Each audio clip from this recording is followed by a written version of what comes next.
നമസ്കാരം. തിരഞ്ഞെടുപ്പ് എടുക്കുന്ന സമയമായപ്പോഴത്തേക്ക് നമ്മുടെ ഇടത് വലത് കക്ഷികൾ, അതായത് LDFും UDFും, പ്രത്യേകിച്ച് കമ്മ്യൂണിസ്റ്റ് പാർട്ടിക്കാരും കോൺഗ്രസ്സുകാരും സ്നേഹവിരുന്നുകളിൽ ഓടി നടന്ന് പങ്കെടുക്കുകയാണ്. പ്രത്യേകിച്ച് ഈ കഴിഞ്ഞ ദിവസം നമ്മുടെ SDPI ഒരു ഇഫ്താർ സ്നേഹവിരുന്ന് സംഘടിപ്പിച്ചിരുന്നു. അതിൽ നമ്മുടെ ഇടതുപക്ഷത്തിൻ്റെ നേമം മണ്ഡലത്തിലെ സ്ഥാനാർത്ഥിയായ ശ്രീ ശിവൻകുട്ടി, വട്ടിയൂർക്കാവിലെ കോൺഗ്രസിൻ്റെ സ്ഥാനാർത്ഥിയായിട്ടുള്ള K മുരളീധരൻ, കമ്മ്യൂണിസ്റ്റുകാരനായിരുന്നു, ഇപ്പോൾ കമ്മ്യൂണിസ്റ്റുകാരനോട് പിണങ്ങി കോൺഗ്രസ് സ്ഥാനാർത്ഥിയാവാൻ ആഗ്രഹിച്ച് നടക്കുന്ന നടൻ പ്രേംകുമാർ, കോൺഗ്രസിൻ്റെ മുതിർന്ന നേതാവായ MM ഹസൻ തുടങ്ങിയ പ്രമുഖരായ വ്യക്തികളെല്ലാം ഈ സ്നേഹവിരുന്നിൽ പങ്കെടുത്തിരുന്നു.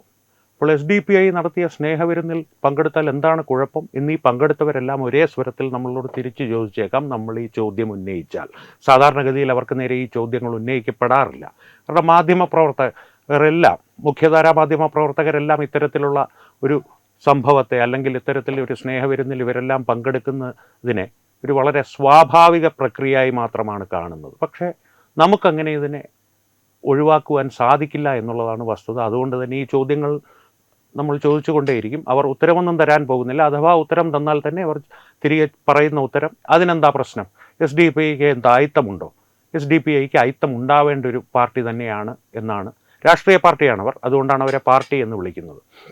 അല്ലെങ്കിൽ തന്നെ എന്തോ democratic party, sadist democratic party of India എന്നോ അങ്ങനെ എന്തോ ആണ് അവരുടെ മുഴുവൻ പേര്. എനിക്കറിയില്ല, കൃത്യമായിട്ട് അറിയാവുന്നവർ കമൻറ്റിൽ പറയുക. അപ്പോൾ എന്തായാലും അതിലൊരു പാർട്ടിയുണ്ട്, അതുകൊണ്ട് അവരെ പാർട്ടി എന്ന് വിളിക്കാം. അപ്പോൾ അങ്ങനെ ഒരു രാഷ്ട്രീയ പാർട്ടിയാണവർ. അവർക്ക് അയിത്തമുണ്ടോ എന്ന് ചോദിച്ചാൽ അയിത്തം ഉണ്ടാവേണ്ട ഒരു പാർട്ടി തന്നെയാണവർ. കാരണം എന്ന് വെച്ച് കഴിഞ്ഞാൽ അവരുടെ കേരളത്തിൻ്റെ പൊതുമണ്ഡലത്തിലേക്കുള്ള രംഗപ്രവേശം, അതായത് പരസ്യമായി അവർ പ്രത്യക്ഷപ്പെടുന്നത് ആദ്യമായി ജോസഫ് മാഷിൻ്റെ കൈപ്പത്തി വെട്ടി മാറ്റിക്കൊണ്ടാണ്. മതപരമായിട്ടുള്ള കാര്യങ്ങൾക്ക് വേണ്ടി ഭീകരപ്രവർത്തനങ്ങളുടെ തലത്തിലേക്ക് എത്തുന്ന തരത്തിലുള്ള പ്രവർത്തികൾ കേരളത്തിൻ്റെ പൊതുമണ്ഡലങ്ങളിൽ ഒരു സ്വാഭാവിക പ്രക്രിയ എന്നുവണ്ണം ചെയ്തുകൊണ്ടാണ് SDPIയുടെ രംഗപ്രവേശം. SDPIയുടെ പ്രവർത്തകരായിട്ടുള്ള നിരവധി പേർ ആ സംഭവത്തിൽ അറസ്റ്റിലാവുകയും ശിക്ഷിക്കപ്പെടുകയും ചെയ്തിരുന്നു. അത്തരത്തിൽ അറസ്റ്റിലായ ഒരാൾ ജയിലിൽ കിടന്നുകൊണ്ട് തന്നെ ആദ്യമായി ഒരു തദ്ദേശ സ്വയംഭരണ സ്ഥാപനത്തിലേക്കുള്ള തിരഞ്ഞെടുപ്പിൽ മത്സരിച്ച് വമ്പൻ ഭൂരിപക്ഷത്തിൽ വിജയിക്കുകയും ചെയ്തിരുന്നു. അനസ് എന്നാണ് ആ വ്യക്തിയുടെ പേര്. അപ്പോൾ അതാണ് SDPIയുടെ ഒരു പശ്ചാത്തലം. എല്ലാവർക്കും അറിയാവുന്ന കാര്യമാണ്, പക്ഷെ പലപ്പോഴും നാം സൗകര്യപൂർവ്വം വിസ്മരിക്കുന്നൊരു കാര്യമാണ്. അപ്പോൾ ഇത്തരത്തിലുള്ളൊരു സ്നേഹവിരുന്നിൽ ഇവർ പങ്കെടുക്കുമ്പോൾ നാം ചിന്തിക്കേണ്ട ഒരു കാര്യം, ഇവരിൽ ഒരാളെ നാം ജയിപ്പിച്ചു വിട്ടാൽ ആരെയാണ് നാം ജയിപ്പിച്ചു വിടുന്നത്? ആ ജയിപ്പിച്ചു വിടുന്ന വ്യക്തിയുടെ പിന്നിലുള്ളത് ആരാണ്? വെറുതെ പറയുന്നല്ല, ഇത്തരത്തിലുള്ളൊരു സ്നേഹവിരുന്നിൽ പങ്കെടുത്തതുകൊണ്ട് ഇവരെല്ലാം SDPIയുടെ ആൾക്കാരാകുമെന്ന് വെറുതെ ഒരു ആരോപണമായി ഉന്നയിക്കുന്നതല്ല.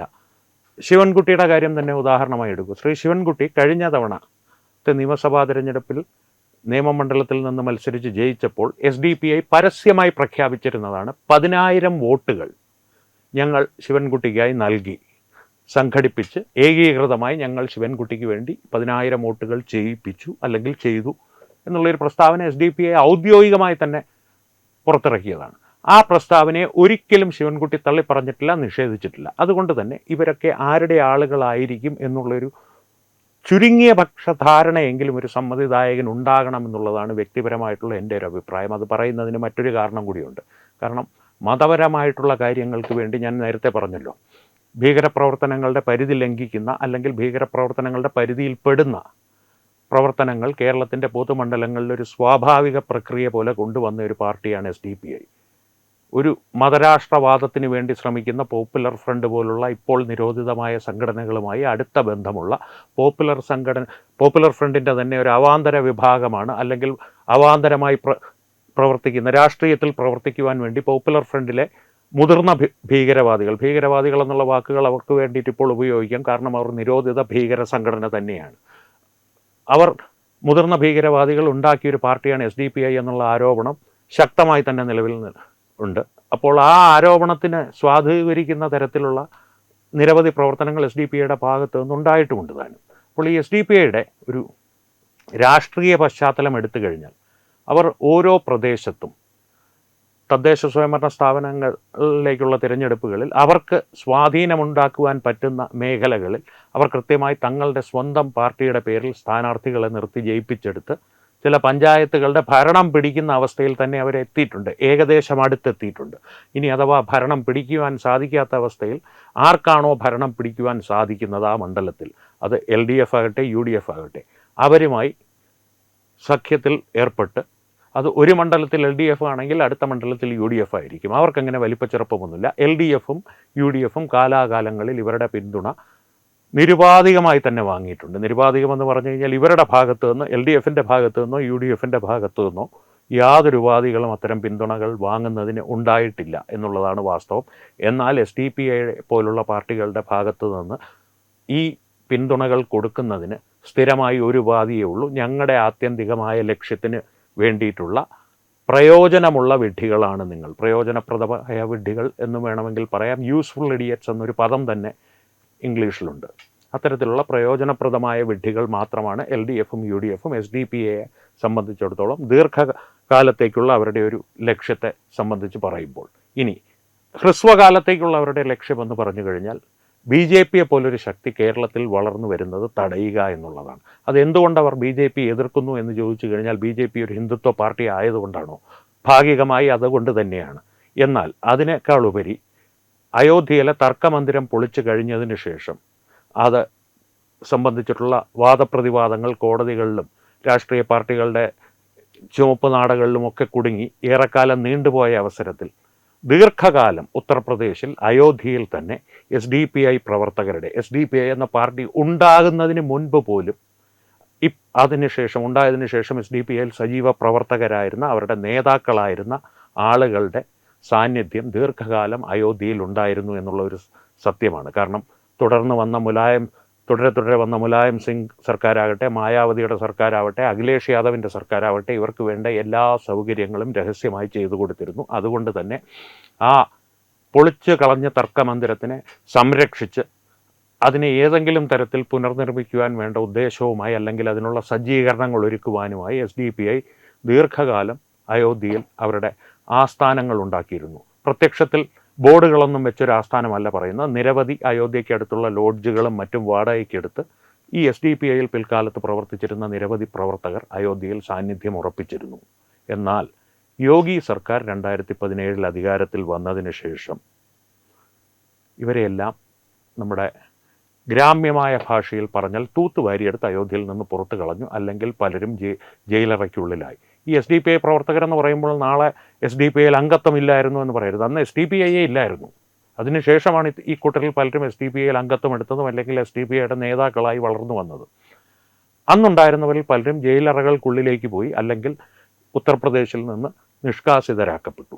ഇതുകൊണ്ട് തന്നെയാണ് അവരുടെ ആത്യന്തികമായ ലക്ഷ്യത്തിന്, ഒരു മതരാഷ്ട്ര സ്ഥാപനം എന്നുള്ള ലക്ഷ്യത്തിന്, നമ്മുടെ VS അച്യുതാനന്ദൻ, മുഖ്യമന്ത്രിയായിരുന്ന VS അച്യുതാനന്ദൻ നമ്മളോട് പറഞ്ഞ മതരാഷ്ട്ര സ്ഥാപനം എന്നുള്ള ലക്ഷ്യത്തിന് തടസ്സം നിൽക്കുന്ന ഏറ്റവും വലിയ ശക്തി ഭാരതത്തിൽ, അല്ലെങ്കിൽ ഒരേ ഒരു ശക്തി BJP ആണ്, RSS ആണ്. BJPയുടെ പിന്നിൽ RSS ഉണ്ടെന്നുള്ളതൊരു യാഥാർത്ഥ്യവുമാണ്. അതുകൊണ്ട് തന്നെ BJP RSS ആണ് അവർക്ക് തടസ്സം നിൽക്കുന്ന ഏക ശക്തി എന്നുള്ളത് കൊണ്ട് തന്നെ കേരളത്തിൽ അധികാര രൂപത്തിൽ BJPക്ക് ഒരു സ്വാധീനം ഒരു തരത്തിലും ഉണ്ടാകാതിരിക്കുവാനുള്ള ഏത് നടപടികളും നേരത്തെ ഞാൻ പറഞ്ഞ LDF UDF പ്രയോജനപ്രദമായ വിഡ്ഢികളെ കൊണ്ട് അവർ ചെയ്തിരിക്കും. അതിനൊരു സംശയവും വേണ്ട. അതുകൊണ്ട് തന്നെയാണ് ആരെയാണ് നാം നിയമസഭയിലേക്ക് തിരഞ്ഞെടുത്ത് അയക്കുന്നത് എന്നതിനെക്കുറിച്ച് ഒരു വ്യക്തമായ ധാരണ കേരളത്തിലെ ഓരോ സമ്മതിദായകനും വേണമെന്ന് ഞാൻ പറയുന്നത്. ആരെയാണ് തിരഞ്ഞെടുത്ത് അയക്കുന്നത്, അവരുടെ പിന്നിൽ ആരാണ് എന്നുള്ളത്. ഇനി ഒരു മറുവശം പറയാം. ഇത്രയും SDPIയെ സംബന്ധിച്ച്, അവരുടെ മതരാഷ്ട്രവാദത്തിനെ സംബന്ധിച്ചുള്ള കാര്യം, അതിനെ പിന്തുണയ്ക്കുന്ന പ്രയോജനപ്രദമായ വിഡ്ഢികൾ, അവർക്ക് പ്രയോജനപ്രദമായ വിഡ്ഢികൾ, അത് ശിവൻകുട്ടിയുടെ രൂപത്തിലാകട്ടെ, മുരളീധരൻ്റെ രൂപത്തിലാവട്ടെ, പ്രേംകുമാറിൻ്റെ രൂപത്തിലാവട്ടെ, MMSൻ്റെ രൂപത്തിലാവട്ടെ. MMSൻ്റെ കാര്യത്തിൽ ഒരു അല്പസ്വല്പം ഈ വിഡ്ഢിത്തത്തിൻ്റെ ഏറ്റക്കുറച്ചിൽ വരും. കാരണം ഒരു SDPIക്ക് ഏത് സമയത്ത് വേണമെങ്കിലും അവരുടെ ആളായി അസീമിലേറ്റ് ചെയ്യാൻ പറ്റുന്ന, അല്ലെങ്കിൽ സാംശീകരിക്കാവുന്നൊരു വ്യക്തിത്വമാണ് അദ്ദേഹത്തിൻ്റെ പശ്ചാത്തലം വെച്ച് പറയുകയാണെങ്കിൽ. ഇനി മറുവശത്തേക്ക് വരുമ്പോൾ ഹിന്ദുക്കളുടെ കാര്യം എടുത്തു കഴിഞ്ഞാൽ, കേരളത്തിലെ ഹിന്ദുക്കൾ ഏത് തരത്തിലുള്ള രാഷ്ട്രീയ നേതാക്കളെയാണ് അഭിമുഖീകരിക്കുന്നതെന്നൊന്ന് ചിന്തിച്ചു നോക്കൂ. അയ്യപ്പനെ ഛർദ്ദിച്ചതല്ലല്ലോ എന്ന അപഹാസ്യമായ രീതിയിൽ പറയുന്ന, എല്ലാ കാലത്തും സ്ത്രീവിരുദ്ധത, ഒരു പൊതുമണ്ഡലത്തിൽ കാണിക്കേണ്ട ഒരു മാന്യതകളുടെ പരിധികളെല്ലാം ലംഘിച്ചുകൊണ്ടുള്ള ഭാഷാപ്രയോഗം, ഇവയൊക്കെയായി നടക്കുന്ന ഒരു പല സന്ദർഭങ്ങളിൽ മൃഗസമാനമായിട്ടുള്ള പെരുമാറ്റങ്ങൾ കാഴ്ചവെക്കുന്നു എന്ന് വിമർശനമുയർത്തുന്ന എം എം മണിയെപ്പോലുള്ളവരെ ആണ് കേരളത്തിലെ ഹൈന്ദവ സമൂഹത്തിന് പലപ്പോഴും അഭിമുഖീകരിക്കേണ്ടി വരുന്നത്. എം എം മണിയെ വിട്ടുകഴിഞ്ഞാൽ കമ്മ്യൂണിസ്റ്റ് പാർട്ടിയിൽ എം എം മണിക്ക് പ്രായമായി, അതുകൊണ്ടാണ് ഇങ്ങനെയൊക്കെ പറയുന്നതെന്നുള്ളൊരു വാദം പലരും ഉയർത്തുന്നുണ്ട് അദ്ദേഹത്തെ ന്യായീകരിക്കുവാൻ വേണ്ടി.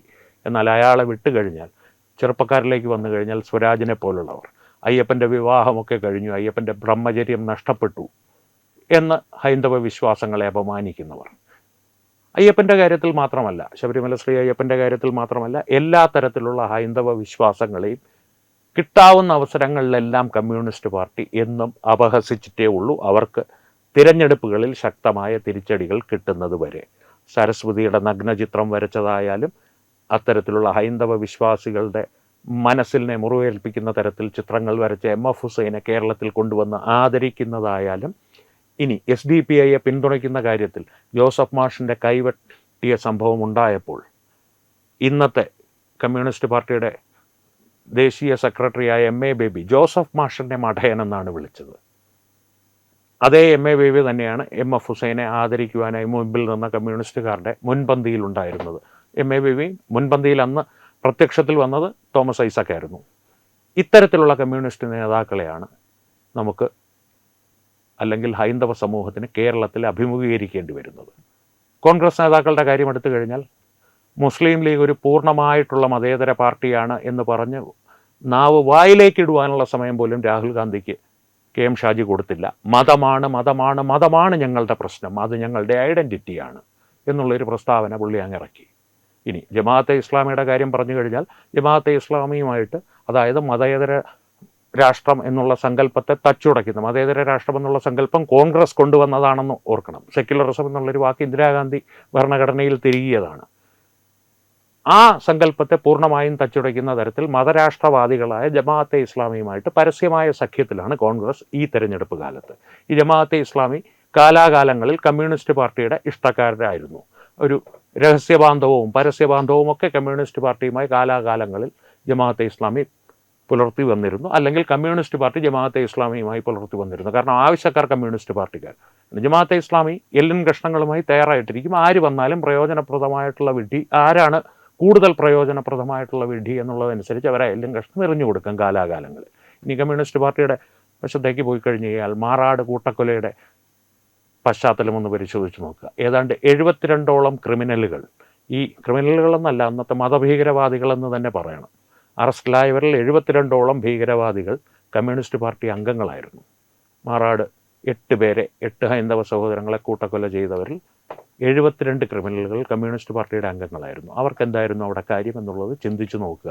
ഇവർ തമ്മിലുള്ള ഈ രഹസ്യ ബാന്ധവം, അല്ലെങ്കിൽ കമ്മ്യൂണിസ്റ്റ് പാർട്ടിയുടെയും കോൺഗ്രസ് പാർട്ടിയുടെയും ഉള്ളിലേക്ക് ഈ SDPI പോലുള്ള സംഘടനകളിൽ നിന്ന് ആളുകൾ നുഴഞ്ഞു കയറിയിട്ടുമുണ്ട് എന്നുള്ളതിൻ്റെ ഒരു പ്രത്യക്ഷമായ ചിത്രമാണ് ഈ മാറാട് കൂട്ടക്കൊലയായാലും, ഈ ജമാഅത്തെ ഇസ്ലാമികളുടെ പിന്തുണയായാലും, ഇതിനെയൊക്കെ ന്യായീകരിക്കുന്ന നേതാക്കളുടെ പ്രസ്താവനയായാലും നമ്മുടെ മുമ്പിൽ തെളിയിക്കുന്നത്. അതുകൊണ്ട് തന്നെയാണ് പറഞ്ഞത്, ജാഗ്രതയോടുകൂടി ഏപ്രിൽ 9 പോളിംഗ് ബൂത്തുകളിലേക്ക് പോവുക. ആരെയാണ് നിങ്ങൾ തിരഞ്ഞെടുത്തയക്കുന്നത് എന്നുള്ള ഏറ്റവും ചുരുങ്ങിയ ബോധ്യമെങ്കിലും മനസ്സിൽ ഉൾക്കൊണ്ടുകൊണ്ട് ബട്ടണിൽ വിരലമർത്തുക.